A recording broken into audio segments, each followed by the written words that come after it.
Hi all, I hope you're having a nice weekend. I very much enjoyed our class discussion together yesterday and the way we sort of zeroed in on, in greater detail, the mindful living flow, something that we will continue to reflect on and apply throughout the entire semester. As you already have found, it's pretty much in every chapter with a slightly different way of looking in at it, whether it's mindfulness practices or settling techniques or some other aspect of our subject matter. All right, this is intended to be a look ahead to provide for you in this video segment a little bit of what's to come, so that if you haven't yet gotten to the assignment page, or even if you have, to flesh out a little bit, but still I'll try to keep this tight, what we have ahead for us this week. All right, so first of all, practice. Bottom line, we're not taking on a new practice this week. We will learn a new mindfulness practice in weeks to come. For now, we want to spend a little time getting more familiar and comfortable and establishing a little bit more of a regularity with a mindfulness practice. And so we've learned the focus attention, we've learned the body scan. The idea is this week, 4 times at least, do more if you'd like, practice one or both of those. If you're very familiar with them or you feel comfortable enough with them that you know that there's one in particular that you prefer, then by all means do that for the 4 times. If you're still playing with them, then alternate them or do both over the course of the week. If you avail yourself of the 12 at 7 club membership, and this week we see each other on Monday, Wednesday, and Friday for a 12-minute practice, 3 of those will be, will happen as a result of that. All right. And you'll get an email shortly regarding that if it's of interest to you, optional. Okay.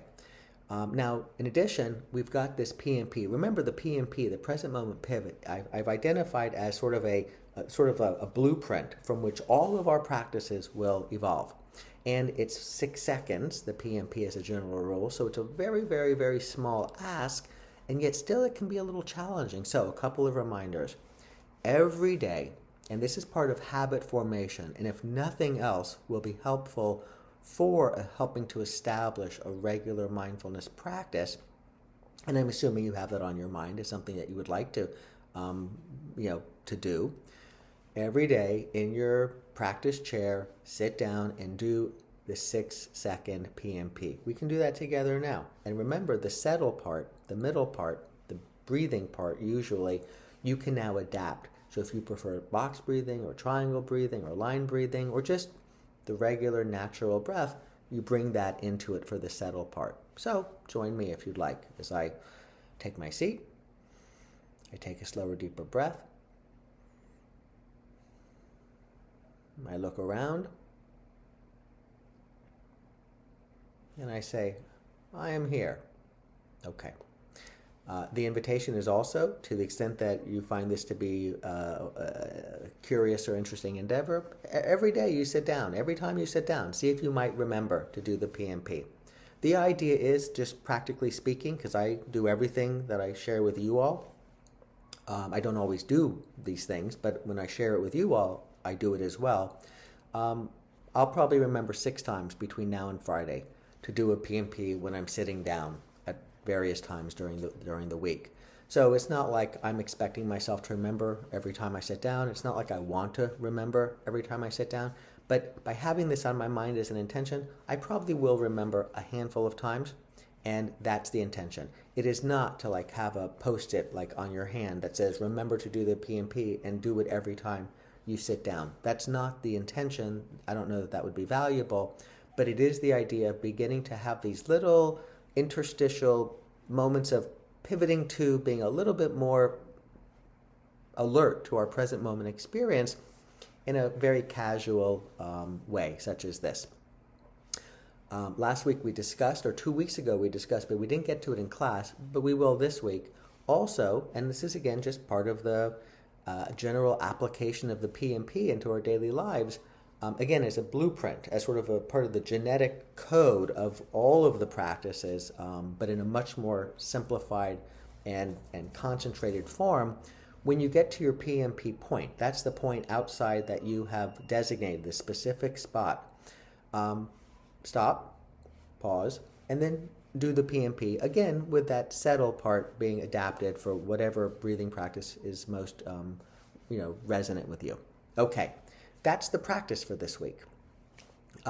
We could say it has the informal practices of the PMP and the formal practices of the focus, attention, and or the body scan.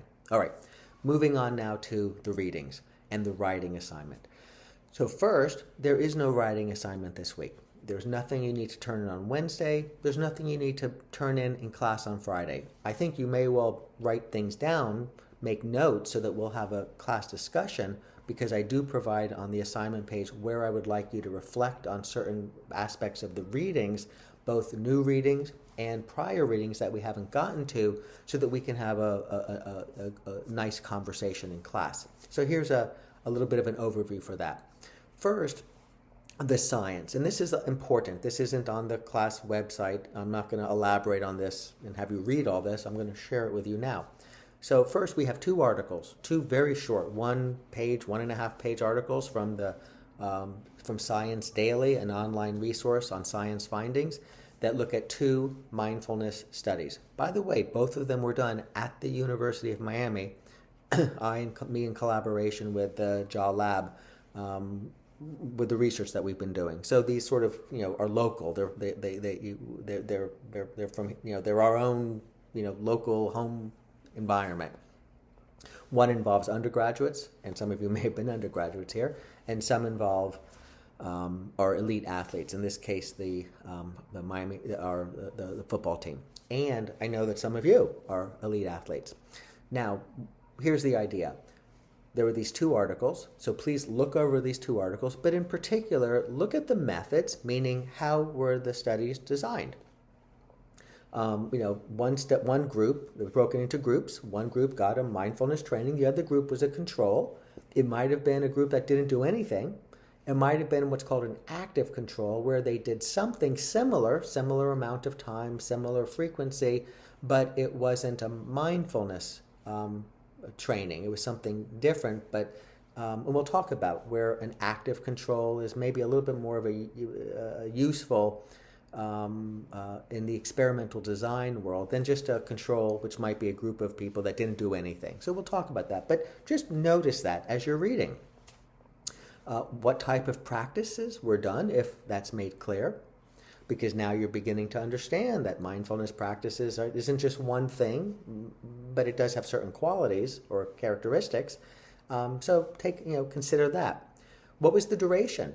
How long did this training go? Was it a one-shot deal where something happened and then an hour later something was measured? Or was it something that was delivered over time and then measured? And then related to that, what was measured? What did they actually look at? Were they paper pencil measures? How did you feel? Did you like it? How focused do you feel? Was it more computer-based? Was it brain scanning? So take a look at these very short pieces, really sort of zeroing on those items or anything else that you might find of interest. All right. There's a short interview with a fascinating woman named Maria Konnikova, and she talks about sort of like the high stakes world of poker. In this case, I think it was Texas Hold'em, and the practice of mindfulness. So when you read that, I think you might be inspired by it, informed by it, and consider, what are you learning about mindfulness and mindfulness practices? That was an important thing that we, are continuing to tease apart in class. And so when you read an article like hers or an interview with her, think about where is she talking about mindfulness practice and where is she talking about mindfulness. And related to that, if the word meditation is used in any of these readings, is it a mindfulness meditation that they're referring to, or is it some other type of meditation? Again, drawing on something we talked about in class. There's also an interview with David Stuzen. He's a former student. He graduated. He was in the mindfulness and law class a number of years ago.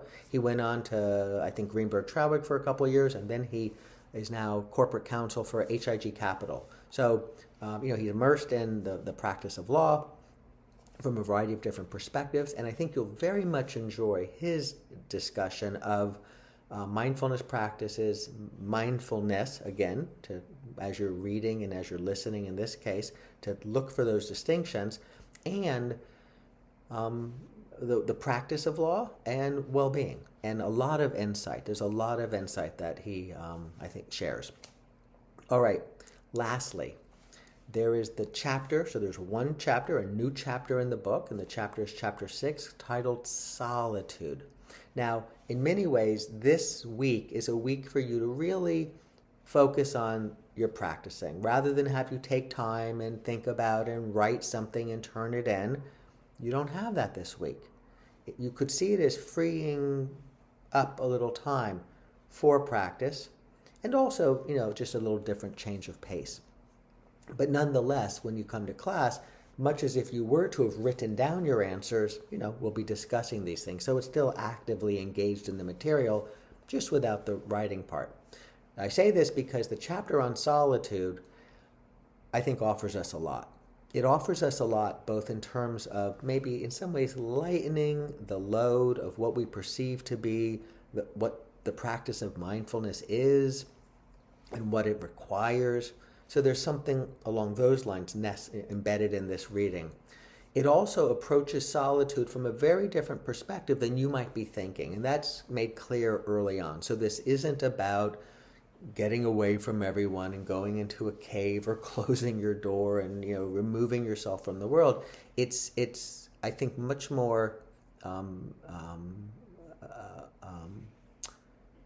applicable and pragmatic, and will offer you some, I think, important things to reflect on in our wonderful world of so many sources of information and stimulation. So there's a question or two about the internal dial and the external dial, which you'll read about, and the in its relationship to mindfulness practice. And so I'm looking forward to our discussion in class on that. But also I want to share with you, it is a nuanced and subtle chapter. And so I do encourage you to read through it with a critical eye and a look at its direct application to you. And at the same time, it's when we get to class that I think we'll take it to the next level of understanding, building on what you take out of it, what you reflect on, and then what we all explore together in class. All right, a 12-minute video, not that different than a 12-minute practice. I wish you all the best. I look forward to seeing you on Friday. And if you have any questions along the way, please feel free to reach out, or if you'd like to set a time to talk, to do just that. And I look forward to that as well. Take care.